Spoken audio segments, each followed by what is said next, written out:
thing here. 3 questions from Unit 1, Activity 4, which is on factor theorem and remainder theorem. And I think they're good questions to do because they go through a lot of the different nuances of factoring. So let's try taking some of these ones up right now. I'm going to do Unit 1, Activity 4, Question 1b. This one here asks you to factor fully the quartic polynomial 6x4 minus 19x cubed minus 2x squared plus 44x minus 24. Now this one here has a leading coefficient that is not 1, so we have to consider the possibility of rational zeros. Okay, so to do this, we need to check a whole bunch of factors. So the b term here, the constant term, is negative 24, and the a term is 6. So we're going to write factors of b, and there are a lot. So all the factors of 24, so that'd be positive negative 1, positive negative 2, positive negative 3, positive and negative 4, positive negative 6, positive negative 8, positive negative 12, and positive and negative 24. And now the factors of the a term here is 6. The factors of 6, positive negative 1, 2, 3, and 6. So now all the possibilities that we need to check, all the possibilities of b over a, and there are a lot here, it is going to be positive and negative 1, 1 over 2. Again, positive and negative for all these just to save time. I'm not going to write plus minus for all of them, but 1 over 1, 1 over 2, 1 over 3, 1 over 6. Then 2 over 1, which is 2. 2 over 2, which is 1, we already have that. 2 over 3, which is 2/3. 2 over 6, which reduces to 1/3, we already have that. Next, 3 over 1. 3 over 2. 3 over 3, which is 1, and 3 over 6, which is a half. We already have both of those. Positive and negative 4 over 1. 4 over 2 is 2. We already have that. 4 over 3. 4 over 6, which reduces to 2/3. We already have that. Then, positive and negative 6 over 1, which is 6. 6 over 2, which is 3. We already have that. 6 over 3, which is 2. 6 over 6, which is 1. We have those. 8 over 1. 8 over 2 is 4, and we have that. 8 over 3. 8 over 6, which is the same thing as 4 over 3, we have that. 12 over 1. 12 over 2 we have. 12 over 3 we have. 12 over 6 is 4/3, we have that as well. And then 24 over 1, which is 24. 24 over 2 is 12. 24 over 3 is 8. 24 over 6 is 4, and we have that as well. So here are all of our options. All of our options here. Okay, so all of these ones we need to test out. Now, of course, we're not going to test all of them out. All we need to do is find one of them that gives us a 0, right? So when applying remainder theorem, we're trying to find that that first factor. So when you're doing this, you want to make sure to not try the most difficult ones first. Don't try any of the fractions first. Try some of the easier numbers, right? So for example, the first one I would try is positive 1, because this one's an easy one, right? 1 to the power 4 is 1, so this is just going to be 6 minus 19 minus 2 plus 44 minus 24. Again, I've substituted positive 1 in for x here. What I end up getting is 5. So f at 1 is not equal to 0. Therefore, x minus 1 is not a factor. Okay, so we'll try another one. We'll try negative 1. F at negative 1. Well, this is going to be 6 plus 19. If I substitute negative 1 in for all these x's, this will be minus 2, minus 44, minus 24. f at -1 works out to be -45, so we know that x plus 1 is not a factor. We try 2, right? So I'm just trying my easiest numbers first, and I will try, remember, all of these are plus and minus as well. I just didn't write that. So it's positive and negative a half, positive and negative a third, positive and negative a sixth, etc., etc., etc. So I'm going to try all the integers first, and I'm going to start with the lowest number. So the next one on my lowest number list would be 2. When I substitute 2, 6 times 2 to the exponent 4 is 16, right? Minus 19 times 8, minus 2 times 4, plus 44 times 2, minus 24. So 6 times 16 is 96, minus 152, minus 8, plus 88, minus 24. When I work this out, I should end up getting 0. All right, so f at 2 equals 0. Therefore, x minus 2 is a factor.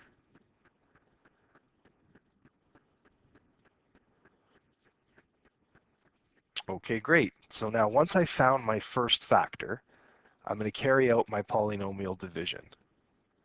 Do this in a different color. So we're going to do, how many times does x minus 2 go into my dividend, the original polynomial I had, 6x to the 4 minus 19x cubed minus 2x squared plus 44x minus 24. Or I can use synthetic division, which is probably a lot faster and easier. So I'll put 2 here, the root of the factor, and then the coefficients of all the other terms. 6, negative 19, negative 2, 44, and negative 24. And now I carry it out. So 6 comes down, 2 times 6 is 12. Negative 19 plus 12 is negative 7. 2 times negative 7, negative 14. We add here, this is going to give us negative 16, negative 32, 44 plus negative 32 is 12. 2 times 12 is 24. We get the 0 remainder we're looking for. Now remember, these are the coefficients of the quotient, and the quotient is going to be 1 degree less than the dividend. So the dividend was of degree 4. The quotient is going to be of degree 3, which means that this whole polynomial, 6x4 minus 19x cubed minus 2x squared plus 44x minus 24, that's going to factor to the first factor, x minus 2, times the cubic factor that we just determined, 6x cubed minus 7x squared minus 16x plus 12. Okay. Now we're not finished, because now what we need to do is we need to factor this cubic polynomial. So next we need to factor this.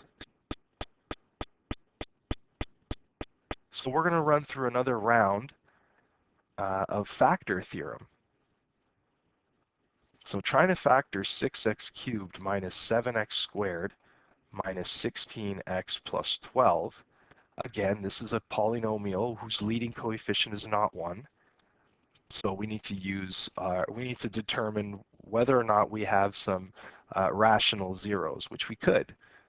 So our b value is 12. Our factors of 12, positive, negative 1, 2, 3, 4, 6, and 12. So there's a lot.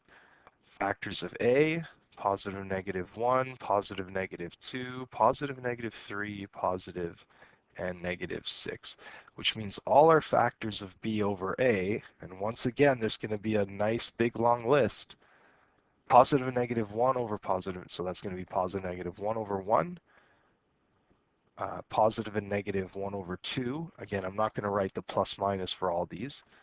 1 over 1, 1 over 2, 1 over 3, 1 over 6. Then 2 over 1 for 2. 2 over 2 is 1. 2 over 3. 2 over 6, that's the same thing as a third. We have that. 3 over 1. 3 over 2. 3 over 3 is 1. We have that. 3 over 6 is a half. We have that. 4 over 1, 4. 4 over 2 is 2. We have that. 4 over 3. 4 over 6, which is the same thing as 2/3. We have that. 6 over 1 is 6. 6 over 2 is 3. We have that. 6 over 3 is 2. 6 over 6 is 1. 12 over 1 is 12. And I believe we have the rest of those. So now all of our roots to check would be all of these.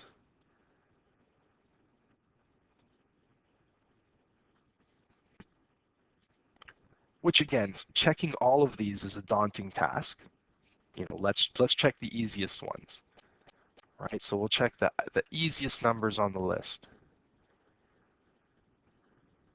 So the first one we're going to check is positive 1.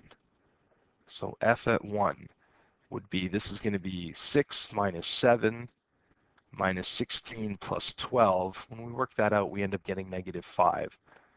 So 1 is not the number we're looking for. Let's try negative 1. If we try negative 1, this is going to be negative 6 minus 7 plus 16 plus 12. When we substitute negative 1 in, we get 15. So that's not something we're looking for. When we substitute f at, say, positive 2, so this is going to be 2 cubed is 8, right? So 2 cubed is 8. 8 times 6 is 48. Minus 7 times 2 squared would be 4. 7 times 4 is 28. Now 16 times 2, that's going to be negative 32, and plus 12. When we do 48 minus 28, negative 20 minus 32, negative 12 plus 12, we get 0. So f at 2 gives us 0, therefore x minus 2 is a factor. So x minus 2 is a factor of this cubic. So now to find the other factor, we'll use synthetic division. Coefficients of the cubic, so 6, negative 7, negative 16, and 12. So 6 comes down, 2 times 6 is 12. Negative 7 plus 12 gives us 5. 2 times 5 is 10. Negative 16 plus 10 gives us negative 6. 2 times negative 6, negative 12 for the 0 remainder. So now this polynomial, x minus 2, times, these are the coefficients now of the quotient, which is 1 degree less than the dividend. The dividend was of degree 3. So this is going to be 6x squared plus 5x minus 6. So now my original polynomial, which used to be 6x to the 4 minus 19x cubed minus 2x squared plus 44x minus 24. This was the polynomial I was trying to factor. We ended up finding out that it gives us a factor of x minus 2, another factor of x minus 2, right? So the first x minus 2 factor we found was right over here. And then the other factor was a cubic. We took that cubic polynomial and we factored it. We found that it also has a factor of x minus 2. And then the other quadratic factor would be 6x squared plus 5x minus 6.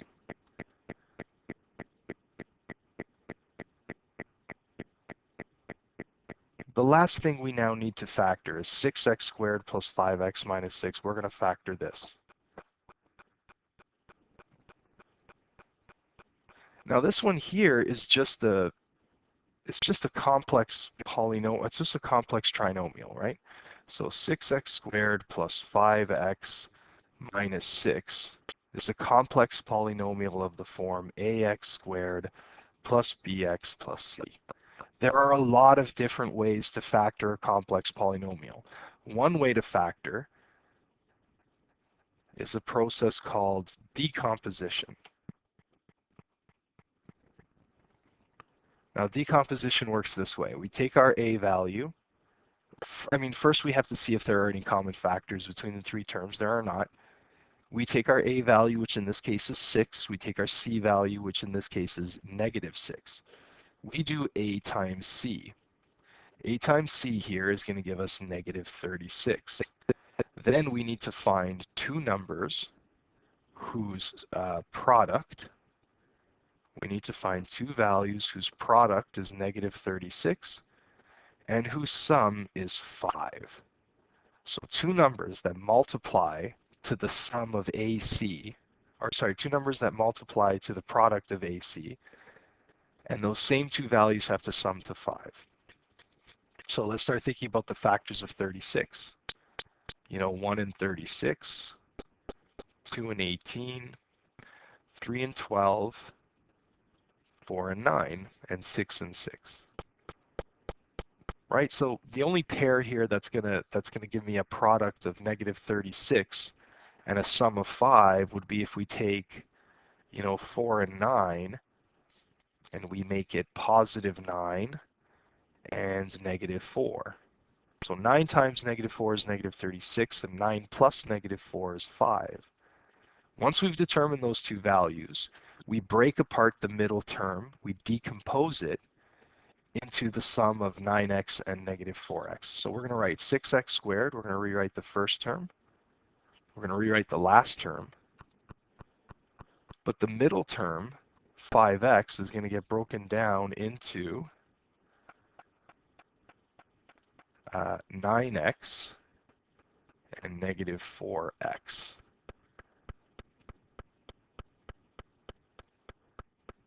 So that's our first step in decomposition.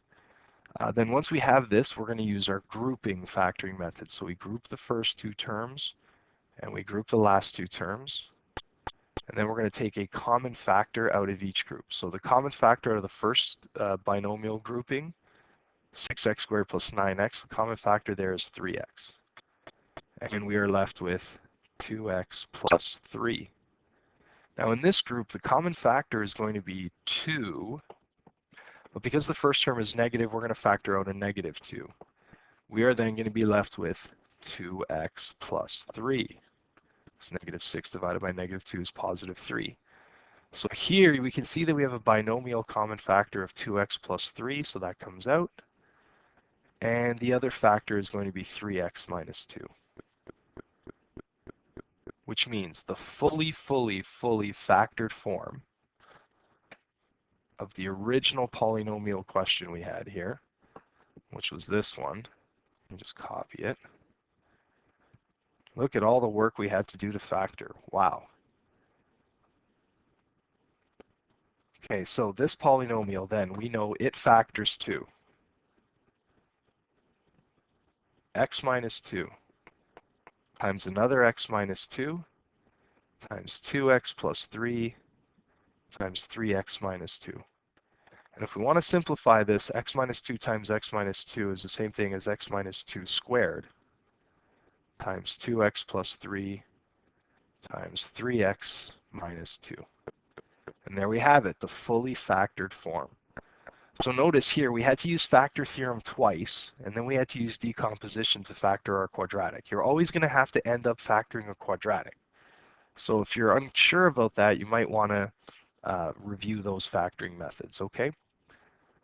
Let's try something a little bit simpler, which is question number 3 on Unit 1, Activity 4. And the math here is exactly the same. It just wants you to sketch a graph.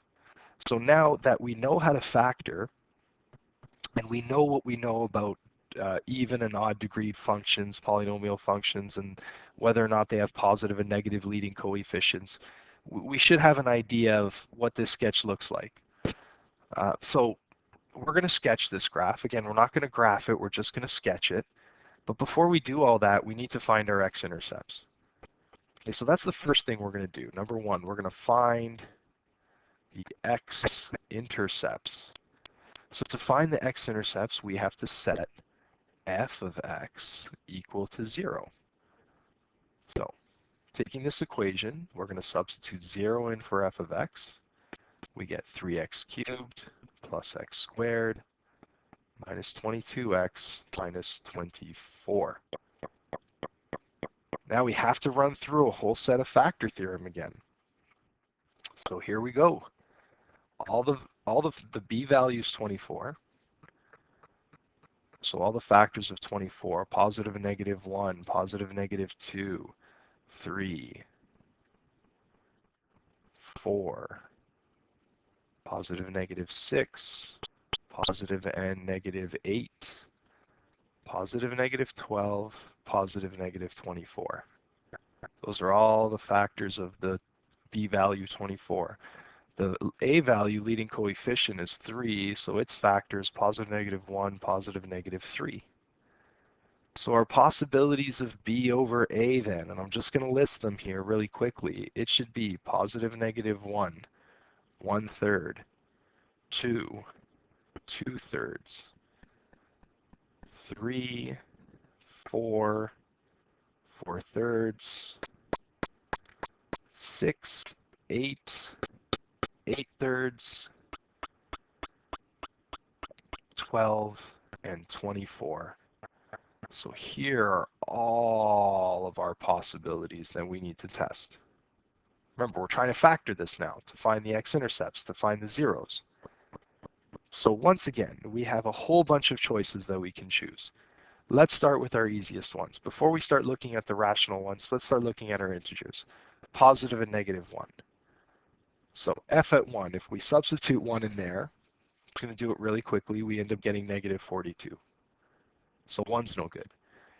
If we substitute negative 1 in here, we're going to end up getting negative 4.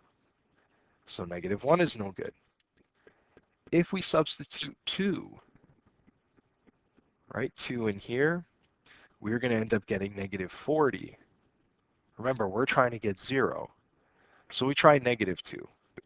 When we try negative 2, we end up getting the 0 that we're looking for. So therefore, x plus 2 is a factor. So once again, we're going to use our division. We're going to use synthetic division, so negative 2 comes out. Then the coefficients of all these, the coefficients of the dividend, so 3, 1, negative 22, negative 24. Okay, bring down and multiply. 3 comes down. Negative 2 times 3 is negative 6.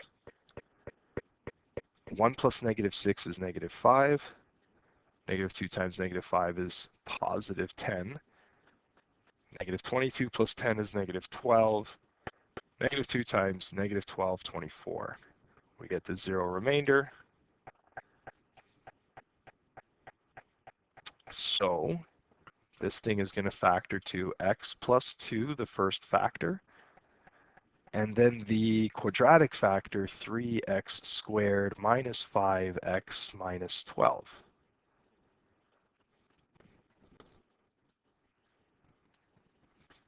Okay, next we need to factor. Okay, so to factor that quadratic once again, we're going to factor 3x squared minus 5x minus 12, which is a complex trinomial using the AC decomposition method. So 3 times negative 12, we're going to multiply these two. 3 times negative 12 gives us negative 24. So we need to find two numbers whose product is equal to negative 24 and whose sum is equal to negative 5. My mistake, not negative 24. 3 times negative 12 is negative 36, of course. Mix that up. So the product has to be negative 36. Okay, so it looks like the numbers we're looking for again are going to be 9 and 4, but this time it's going to be negative 9 and positive 4. That's going to work out for us. So 3x squared, negative 12, the first and the last terms, Negative 5x gets broken up into negative 9x and positive 4x. This is the decomposition method. We decompose our middle term. Then we are going to group the last two terms, and take common factors out of those groups. So the common factor between 3x squared and negative 9x is 3x. We are left with x minus 3. The common factor between 4x and negative 12 is positive 4. We're going to be left with x minus 3. We know we've done this process right when we get two of the same exact binomial terms. That's our common factor. It's x minus 3. And our other factor is going to be 3x plus 4. So this whole function, f of x, that we started with, that we set f of x equal to 0 in order to find the x-intercepts, it's x plus 2 times x minus 3 times 3x plus 4. Now, using our zero product rule, we know that our zeros have to be, this one's going to give us a 0 of negative 2, this one's going to give us a 0 of positive 3, and this one's going to give us a 0 of negative 4/3. Okay, we have our zeros. Now, we should also try to find maybe our y-intercept, but that's easy to see, right? We can take a look at this thing, and we know right away that our y-intercept, it has to be negative 24, right? The constant term of a polynomial function is always going to be your y-intercept. So the y-intercept is negative 24. Let's write that.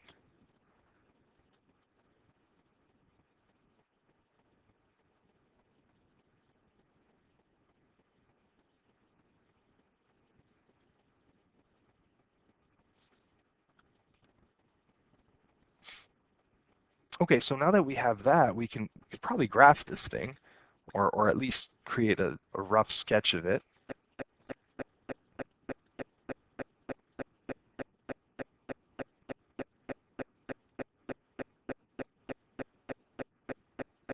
Let me just bring this Cartesian plane down a little bit. Okay. So we need to fit the y-intercept of negative 24 in here. So I'm going to play around with the grid.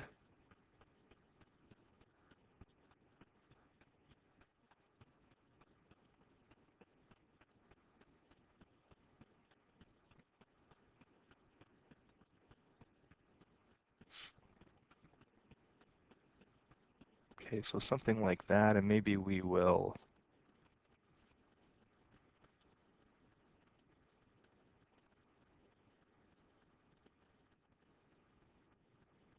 Okay.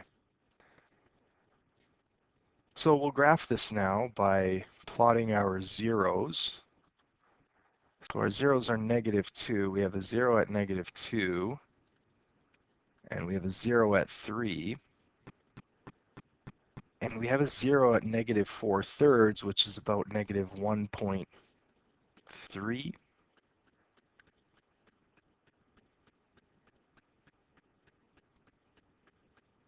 So around here somewhere, I think what I'll do is I'll, just in the interest of sketching this thing,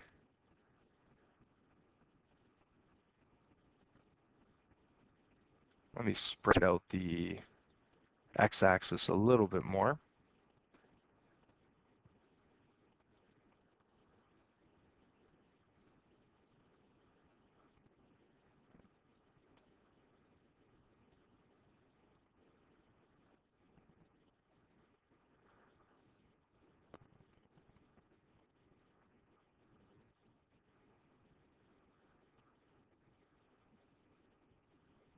Okay.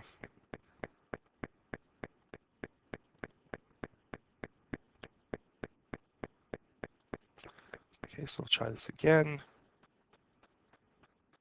Negative 2, 1, 0, positive 3, and then negative 1.3 repeated. So right, maybe around there somewhere.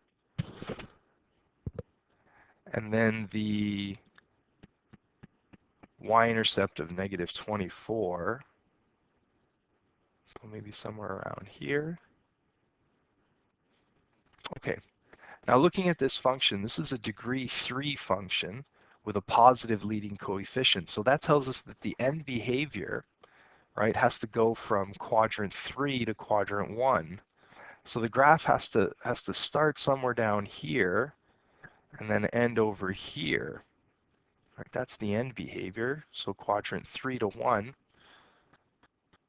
And we have no repeated factors, right? These are all linear factors. So the graph's going to go through all of these points and change signs. So this thing is probably going to look something like this. Graph's going to kind of come up here like that, go through -2, reach some local maximum. We don't exactly know what it is. Come down through this point, go through our y-intercept, maybe reach some other local minimum, and then come up and go through the 0 of 3. And again, we're just sketching this, right? It's not a graph. But if we did want to know what the graph would actually look like,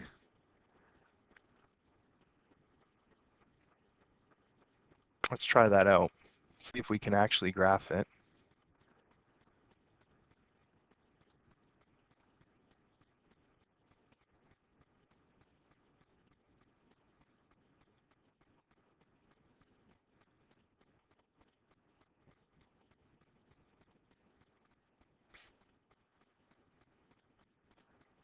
Okay, so here's our graph generated by the computer. And we'll play around with these axes a little bit.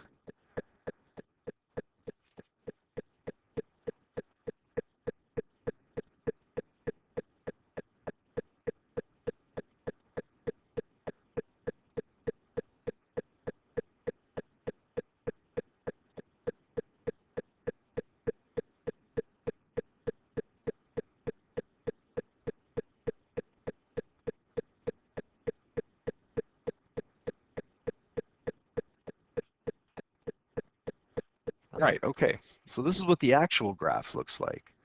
Right, so it looks like the local maximum, sorry, does not stretch all the way up here. In fact, it looks like it's around 1, 1.5, maybe 2. That's the local maximum, and the local minimum looks like it's close to -45, so it stretches way further down than that. But again, we're just sketching, right? We're just creating a sketch. So we're interested in the zeros, we're interested in the y-intercept, and we're interested in roughly the shape of the graph, namely its end behaviors.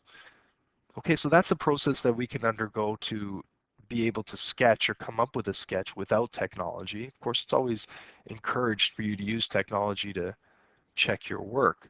Now there's one other question that I wanted to do, and it's another factoring question. But this is a very special type of factoring question. So let's try doing it the way we know how to do anything else. This is factoring 8x cubed minus 27. Now what you should notice here is that, first of all, this is a cubic function, but it's missing its squared and its linear term. There's only two terms here. And we should notice that 8 and 27 are very special types of numbers. They're perfect cube numbers, perfect cubes, right? The cube root of 8 is 2, and the cube root of 27 is 3. So let's factor this. What we need to do is consider this to be, look at it not as 8x cubed minus 27. I want you to look at it as 8x cubed plus 0x squared plus 0x minus 27. We're going to put those 0 placeholders. Now this is a cubic function with a leading coefficient that's not 1. So the b value here is 27, and its factors, positive and negative, 1, positive and negative 3, positive and negative 9, and positive and negative 27. The a coefficient is 8, and the factors of 8, positive, negative 1, 2, 4, and 8. So now we have to consider all the factors of b over a, and again, there's another extensive list. So I'm not going to write plus and minus for all of them, but they should have plus minus in front of all of them. This is 1 over 1 for 1, 1 over 2, 1 over 4, 1 over 8, 3 over 1, or just 3. Oops. So 1 over 4, 1 over 8. 3 over 1 is just 3. 3 over 2, 3 over 4, 3 over 8. 9 over 1 for 9. 9 over 2, 9 over 4, 9 over 8. Then 27 over 1, which gives us 27. 27 over 2, 27 over 4, and 27 over 8. So those are all of our possibilities if we want to try to find that first factor. Now, again, we should always try our easiest ones, which are our integers. So we could look at positive and negative 1, positive and negative 3, positive and negative 9. But if we do that, we know that positive and negative 1 can't work, right? 1 cubed is 1. 8 times 1 is 8. 8 minus 27 won't give us 0. If we use negative 1, this is going to be negative 8 minus 27. That won't give us 0. If we use 3, 3 cubed is 27. If we multiply that 8 by 8, we're not going to get 0 when we subtract 27 for that. And again, if we cube 9 multiplied by 8, we're not going to get the 0 that we're looking for. So 1, 3, and 9 are not going to work. So now we have to start looking at our rational factors. So a half. If I substitute a half in for x, 1/2 cubed is 8, right? And if we multiply 8 by an eighth, we end up getting 1. 1 minus 27 won't give us what we need. Same thing if we try negative a half. If we try a quarter, that's not really going to give us what we need, because a quarter cubed is going to be 1 over 64. So 1 over 64 times 8, and we subtract 27 from that, we're not going to get a 0. So it looks like all the rational zeros here with 1 in the numerator are not going to work. So we try the next one in our list, 3 over 2. 3 over 2. If I do 3 over 2 and I cube 3 over 2, I end up getting 27 over 8. But if I multiply 27 over 8 by this 8, my 8's cancel out and I'm left with just 27. 27 minus 27 gives us a 0. So therefore, that really means that f at 3 over 2 is going to give us the 0 that we're looking for. So therefore, 2x minus 3 is a factor. 2x minus 3 is a factor. So next what we're going to do is we're going to divide to find our other factor. Now we got to be careful if we're going to use synthetic division here. So first what I'm going to do is long division. I'm going to do this the long way. So we're going to ask ourselves, how many times does 2x minus 3 go into my original dividend with the placeholders 8x cubed plus 0x squared plus 0x minus 27. I'm going to do this the long way first, and then I'm going to do it with synthetic division and compare the two ways. So let's do it the long way. Notice for a second now, we are dividing 8x cubed plus 0x squared plus 0x minus 27 by a divisor of the form ax minus b, not x minus b. All right, so this has implications for us when we use synthetic division. More on that in a sec. Let's do this division. So we have to try to eliminate the 8x cubed term. I'm going to use long division for polynomials.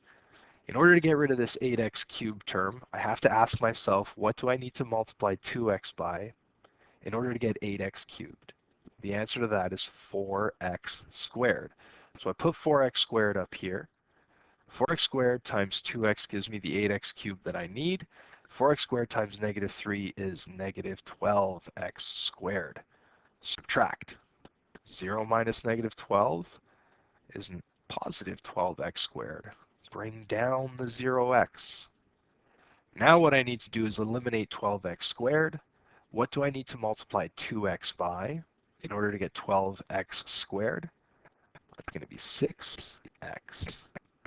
So 6x times 2x is 12x squared. 6x times negative 3 is negative 18x. We're going to subtract. 0 minus negative 18x is 18x. bring down the negative 27. And now we'll ask ourselves, what do we multiply 2x by in order to get 18x? The answer to that is positive 9. 9 times 2x is 18x. 9 times negative 3 is negative 27. We get that 0 remainder. So 8x cubed minus 27 has now factored to the first factor, which is 2x minus 3, times the next factor, which is a quadratic factor, 4x squared plus 6x plus 9. Now, let's try to do this division using synthetic division. Now, you remember with synthetic division, we have to put the 0 of the factor right over here, right? So this 0 is going to be 3 over 2.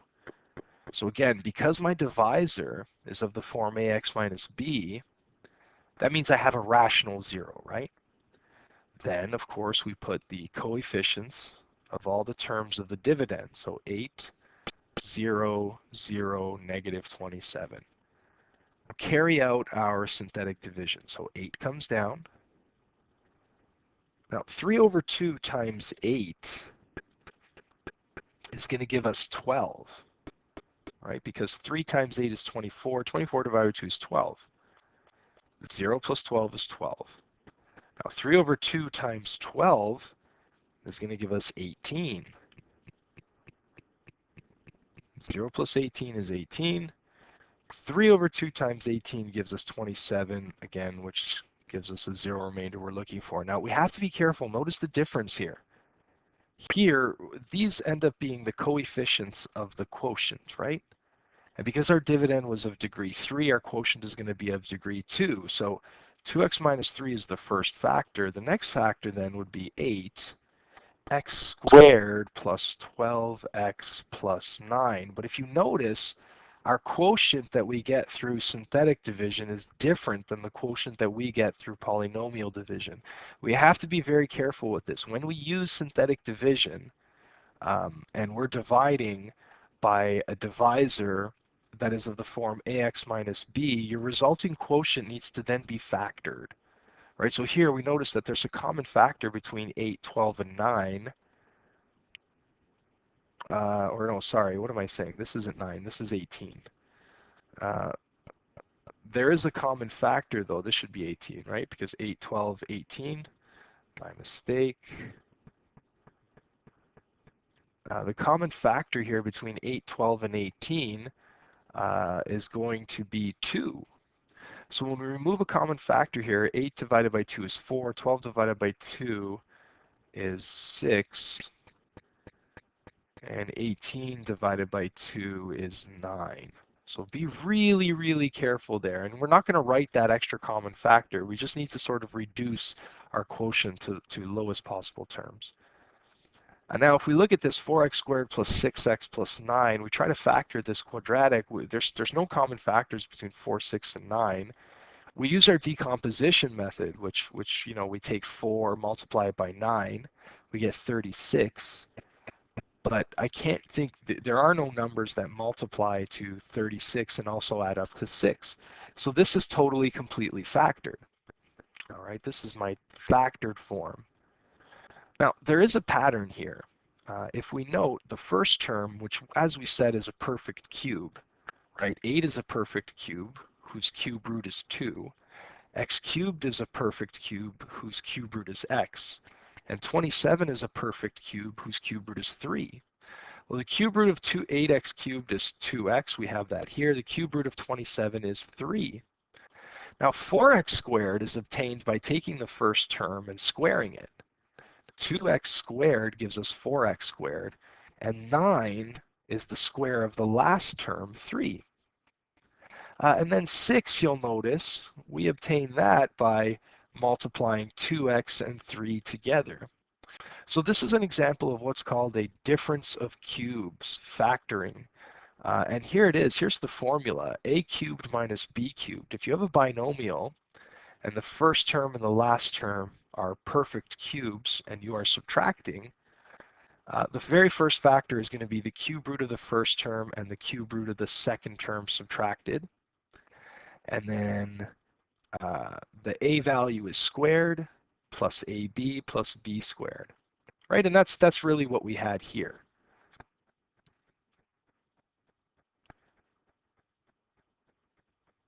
Right, so a cubed in this case was 8x cubed.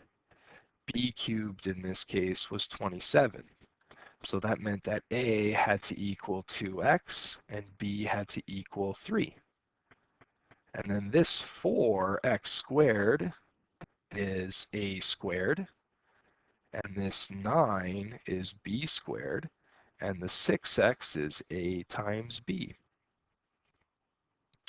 And so this is difference of cubes. Now sum of cubes works in a similar way, only for sum of cubes, your first binomial is going to be a plus b, and then you're going to have a squared minus ab plus b squared. Okay, we can prove that the same exact way. Okay, so I hope this kind of helps you guys out. We'll maybe take up some more questions. A little bit later on, I'm going to try to post an explanation of some word problems. Okay, have a great morning, everybody.